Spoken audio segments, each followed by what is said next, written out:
జెమీమాని విమర్శించే వారికి కావాల్సింది భారతదేశం గెలవడం కాదు, మతం మాత్రమే గెలవాలనే ఆశ వాళ్ళ మనసుల్లో నాటుకుపోయి ఉండడం.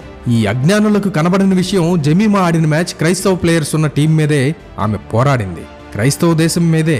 ఒక హిందూ ఆటగాడు మైదానంలో తన దేవుణ్ణి తలుచుకుంటే అది భక్తి, ఒక ముస్లిం ఆటగాడు మోకరిల్లితే అది ప్రార్థన. కానీ ఒక క్రైస్తవ క్రీడాకారిణి యేసు ప్రభువు పేరు చెప్తే మాత్రం అది మత ప్రచారం, మతోన్మాదం. ఇంతకన్నా స్పష్టమైన వివక్ష మరొకటి ఉంటుందా?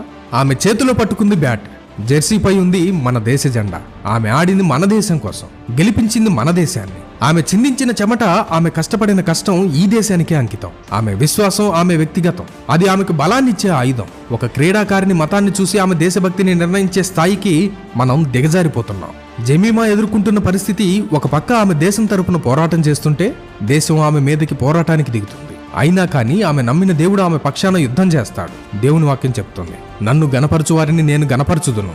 జెమీమా అదే చేసింది. ఒక కల్మషం లేని హృదయంతో తనను దేవుడు వాక్యం ద్వారా ఎలా బలపరిచాడో ఆనందం తట్టుకోలేక చెప్పుకుంది.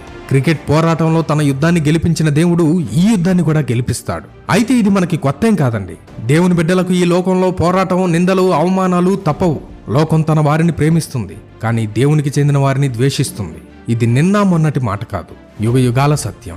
జెమీమా ఎదుర్కొంటున్న ఈ ద్వేషం విశ్వాసులందరూ తమ ప్రయాణంలో ఏదో ఒక రూపంలో ఎదుర్కొనే పోరాటానికి నిదర్శనం. చరిత్ర పుటలో తిరగేస్తే దేవునిపై ఆనుకున్న ప్రతి భక్తుడి మార్గం ఒక ముళ్ళబాటలాగే ఉంటుంది. కానీ ఆ ముళ్ళపై వారిని నడిపించిన దేవుడు వారి పాదాలకు ఒక్క గాయం కూడా తగలనివ్వలేదు. గొర్రెల కాపరి దావీదును గుర్తు చేసుకోండి. యుద్ధానుభవం లేని ఒక బాలుడు భయంకరమైన గొల్లియాతు ముందు నిలబడ్డాడు. సైన్యం మొత్తం భయంతో వణికిపోతుంటే దావీదు ధైర్యంగా ముందుకు వెళ్ళాడు. అతని ధైర్యం కండబలంలో లేదు, అతని చేతిలోని వడిసెలలో లేదు.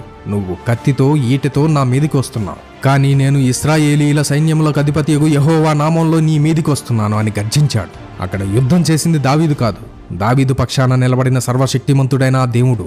ఆ ఒక్క రాయితో గొల్లియాతును కూల్చింది దేవుని శక్తి. యోసేపును సొంత అన్నలే గోతిలో పడేశారు, ఐగుప్తుకు బానిసగా అమ్మేశారు, అక్కడ అబద్ధపు నిందలతో చెరసాలలో వేశారు. అందరూ అతన్ని విడిచిపెట్టారు, కానీ దేవుడు అతన్ని విడవలేదు.